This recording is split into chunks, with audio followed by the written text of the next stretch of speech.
Hello friends, সবাই কেমন আছো? আশা করি ভালো আছো। বিশেষ বাংলা 3.0 ইউটিউব চ্যানেলে সবাইকে স্বাগত। বন্ধুরা, এই চ্যানেলে আমি বাংলা স্মরণীয় বরণীয় মনীষীদের জীবন কাহিনী বলে যাই।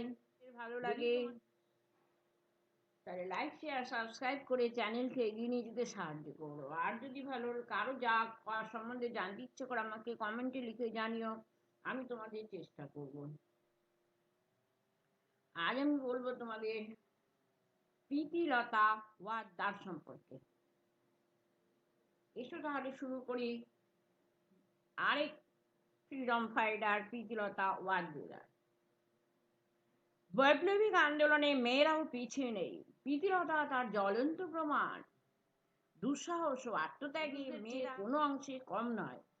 প্রীতিলতার জীবন কাহিনী আমাদের সে কথাই স্মরণ করিয়ে দেয়। বন্ধুরা, চট্টগ্রামে এক গরিব পরিবারে 1911 খ্রিস্টাব্দে 5ই মে প্রীতিলতার জন্ম হয়। তার পিতা জগৎবন্ধু ওয়াদ্দেদার, মাতার নাম প্রতিভা। চট্টগ্রাম পৌরসভায় সামান্য বেতনে কাজ করতেন। ছাত্রীরূপে প্রীতিলতার যথেষ্ট সুখ্যাতি ছিল। মাতা পিতার তার সম্পর্কে উচ্চাশা ছিল, তাই তার বিদ্যাশিক্ষার জন্য অভাব অনটন থাকা সত্ত্বেও অর্থ ব্যয়ে তারা কার্পণ্য করতেন না। চট্টগ্রাম হতে প্রবেশিকা পরীক্ষায় উত্তীর্ণ হয়ে ঢাকায় কলেজে পড়ার জন্য তিনি আসেন। ঢাকাতেই তার রাজনৈতিক জীবনের শুরু হয়। লীলানাগ প্রতিষ্ঠিত দীপালির সঙ্গে যোগ দিয়ে প্রীতিলতা লাঠি খেলা ও ছোড়া খেলায় দক্ষতা অর্জন করেন।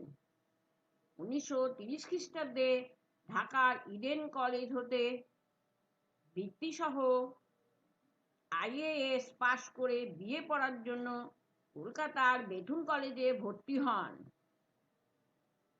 এ সময় তিনি কল্যাণী দাসের ছাত্রী সঙ্গে যোগ দেন। বিএ পরীক্ষার পূর্বে তার পিতা হঠাৎ অসুস্থ হওয়ায় তাকে চাকুরির চেষ্টা করতে হয়। সহজেই চট্টগ্রামের নন্দনপুর হাই স্কুলে শিক্ষয়িত্রী রূপে কাজ পান। 1932 খ্রিস্টাব্দে নন কলেজিয়েট ছাত্রী রূপে কলকাতা বিশ্ববিদ্যালয় হতে ডিস্টিংশন নিয়ে বিএ পাশ করেন। কলকাতা থাকার সময় যুগান্তর দলের সাথে তার যোগাযোগ হয়। রামকৃষ্ণ বিশ্বাসের সাথে বোন পরিচয় দিয়ে ছদ্মনামে মিলিত হতেন। তাই প্রীতিলতা অতি সহজেই চট্টগ্রামের গুপ্ত সমিতির নেতা সূর্য সেনের পরিচিত হয়ে ওঠেন। কয়েক মাসের মধ্যেই প্রীতিলতাকে ঘরবাড়ি ছেড়ে গুপ্ত জীবনযাপন করতে হয়। 1932 খ্রিস্টাব্দের শেষের দিকের ঘটনা। 1930 খ্রিস্টাব্দে চট্টগ্রাম অস্ত্রাগার লুণ্ঠনের পর বিপ্লবীদের সতর্ক থাকতে হতো। সংবাদ আদান প্রদানের কাজ মেয়েদের ও বালকদেরই করতে হতো।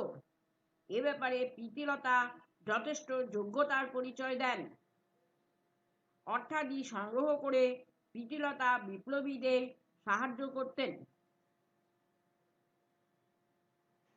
বহুবার অর্থ সংগ্রহ করে তিনি বিপ্লবীদের সাহায্য করেছেন। 1932 খ্রিস্টাব্দের গোড়ার দিকে সূর্য সেনের প্রস্তাবে মেয়েদের কার্যকরী বাহিনী গঠিত হয়। বন্ধুরা, এদের শরীরচর্চা ও আগ্নেয়াস্ত্র শিক্ষা দেবার ভার পড়ল তারকেশ্বর দস্তিদারের উপর। সূর্য সেন যখন ধলঘাটে সাবিত্রী দেবীর বাড়িতে বাস করতেন, তখন প্রীতিলতা তার সাথে একদিন দেখা করতে আসেন।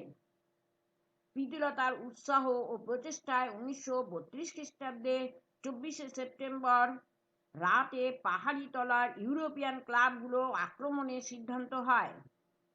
কতগুলো নারী পুরুষকে হত্যাই তাদের উদ্দেশ্য ছিল না, ইউরোপীয়দের আত্মসমর্পণে বাধ্য করাই আসল উদ্দেশ্য ছিল। পরের দিন 25শে সেপ্টেম্বর রাত 10টায় প্রীতিলতার নেতৃত্বে 8জন কিশোর ইউরোপীয় ক্লাব আক্রমণ করলে ইউরোপীয়রা বিহ্বল হয়ে পড়ে। গুলিবর্ষণের ফলে একজন ইউরোপীয় মহিলা সেখানে প্রাণ ত্যাগ করেন।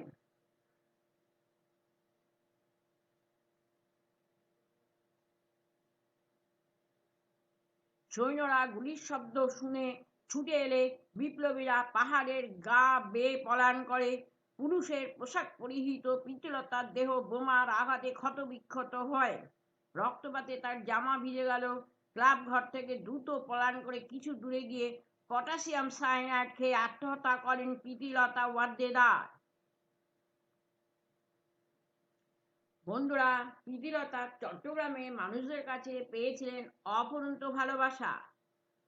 1932 খ্রিস্টাব্দে 12ই জুনের ঘটনার পর বাড়ি ছেড়ে শেষবার যাবার সময় শঙ্খে শঙ্খে মঙ্গলগাঁও জননী এসেছে দ্বারে গান গেয়ে তাকে অভিনন্দন জানিয়েছিল সবাই।